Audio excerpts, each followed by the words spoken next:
मी विष्णू पाटील उसके, राहणार भारत खुर्द, तालुका जाफराबाद, जिल्हा जालना।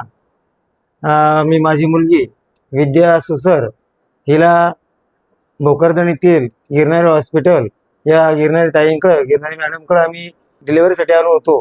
आणि बाळ पोटात असल्यापासून आमची ट्रीटमेंट भोकरदन येथील गिरणारी हॉस्पिटलला आहे। पहिल्या बाळात सुद्धा माझ्या मुलीला पहिली एक मुलगी झालेली आहे। 3 वर्षापूर्वी त्या मुलगी ट्रीटमेंट सुद्धा इथं होती।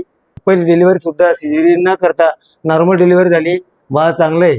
आणि आता यावेळेस प्रॉब्लेम असा होता की माझ्या मुलीचं विद्या सुसर या पेशंटचं प्लेटलेट ह्या खूपच कमी होत्या आणि गेल्या 2 महिन्यापासून आम्ही प्लेटलेटवर ताईच्या मार्गदर्शनानुसार ट्रीटमेंट घेत आहोत।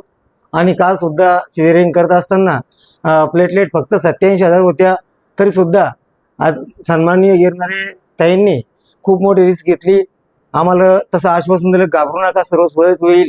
आणि काल रात्री 7:30 वाजता आमच्या म्हणजे माझ्या मुलीची डिलिव्हरी ही अगदी नॉर्मल पद्धतीनं झाली। बाळसुद्धा चांगलं आहे, बाळ म्हणजे खूप सुंदर आहे, गुटगुटीत आहे, त्याचं वजनसुद्धा चांगलं आहे।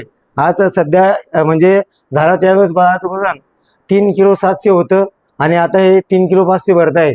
बाळ सुंदर आहे, बाळाची आईसुद्धा चांगली आहे। त्याबद्दल मनापासून मी या हॉस्पिटलचे, गिरणारे मॅडमचे अत्यंत मी असे आभार व्यक्त करतो, धन्यवाद देतो।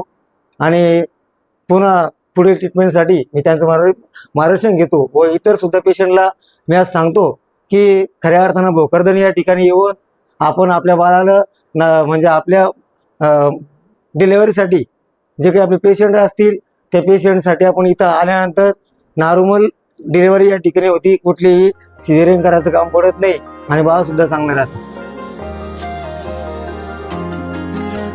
सोया नहीं इधर, कब से ये तन्हा थे।